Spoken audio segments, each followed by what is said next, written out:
The biggest Jumla factory and jute factory of India is Bharatiya Janata Party, and the chancellor of this university, the WhatsApp university which propagates all this nonsense, is Prime Minister Narendra Modi himself.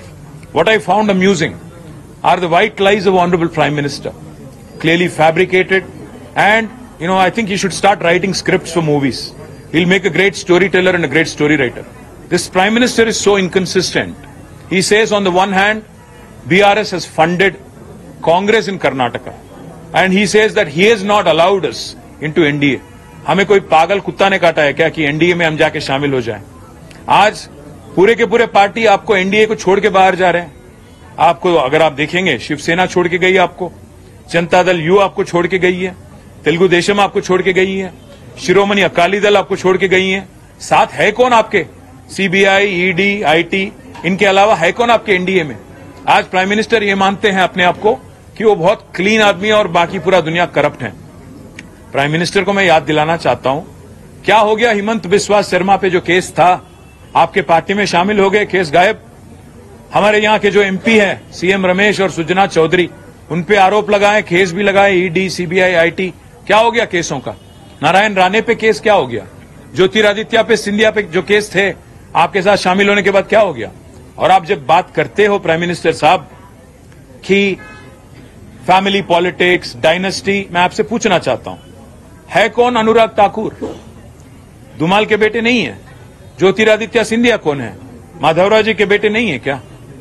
है कौन जय शाह? कोई cricketer है? कोई बहुत बड़े coach हैं? कौन है जय शाह? क्या आपने उनको बीसीसीआई के जनरल सेक्रेटरी बना दिया? आप जब बात करते हो प्रधानमंत्री जी, सोच के संभल के करना, क्योंकि केसीआर फाइटर है, वो चीटर के साथ काम नहीं करते। केसीआर जी कभी भी जिंदगी में आप जैसे लीडरों के साथ, आप जैसे पार्टियों के साथ कोई समझौता नहीं करेंगे। हम पूरे विश्वास के साथ ये कहते हैं, हम कोई दिल्ली के गुलाम नहीं है, हम गुजरात के गुलाम नहीं है, दिल्ली के गुलाम नहीं है। हम तेलंगाना जनता के आशीर्वाद से आज तेलंगाना में 2 बार चुने गए, डेमोक्रेटिकली इलेक्टेड गवर्नमेंट हमारी है। अगर आपको लगता है कि आपके डराने से, आपके चिल्लाने से, आपका गला फाड़ फाड़ के बोलने से लोग यहां पे बहक जाएंगे और एक बहकावे में आएंगे, तो आपकी नादानी है। और एक बात भी मैं कहता हूं, उन्होंने ये भी कहा कि हमारे चीफ मिनिस्टर ने उनके पास जाके परमिशन लिया कि मुझे चीफ मिनिस्टर बनाना था। मैं प्रधानमंत्री जी को याद दिलाना चाहता हूं, अगर हमारी पार्टी की कोई फैसला अगर लेना है तो हमारे पार्टी के विधायक लेंगे, हमारे पार्टी के पॉलिट ब्यूरो लेंगी। आपसे नो ऑब्जेक्शन सर्टिफिकेट लेने की क्या नौबत आ पड़ी है?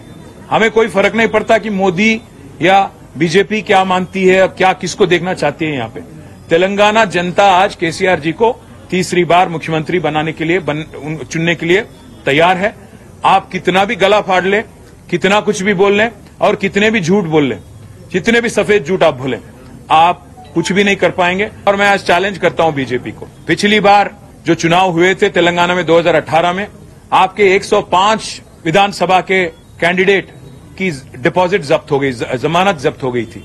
मैं चैलेंज करता हूं, अगर दम है बीजेपी में, नड्डा में, अमित शाह में, नरेंद्र मोदी में और जितने भी और लीडर हैं, आइए, tourist sir welcome to Telangana, हमें कोई एतराज नहीं। आप आइए, गला फाड़ फाड़ के बोलिए, तेलंगाना जनता को समझाइए कि किया क्या आपने तेलंगाना के लिए पिछले 9 साल में, और कोई अगर वोट देना भी चाहे तो क्यों दें आपको। मैं चैलेंज करता हूं, पिछली बार 105 सीटों में आपकी जमानत जब्त हो गई थी, इस बार 110 सीटों में आपकी जमानत जब्त हो जाएगी, और इस बार आपको एक भी एमपी आपको तेलंगाना से नहीं मिलेगा, क्योंकि आप इतने झूठ बोल चुके हो, इतने कारनामे कर चुके हो।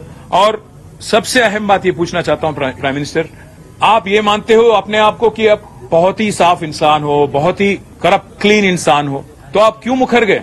जेपीसी अदानी के मामले में जेपीसी से क्यों डरते हो? अदानी के मामले में एक बार भी प्रेस के आगे आके क्यों नहीं बोलते हो? जब श्रीलंका की गवर्नमेंट ने खुद कहा कि वो दबाव में उनको लाया गया भारत सरकार की तरफ से, प्राइम मिनिस्टर मोदी ने खुद श्रीलंका प्रेसिडेंट को बोला कि आपको एक 6000 करोड़ वाला कॉन्ट्रैक्ट अदानी को देना है, क्यों आप आज तक नहीं क्लैरिफाई करते हो? क्यों आप बोलते नहीं हो?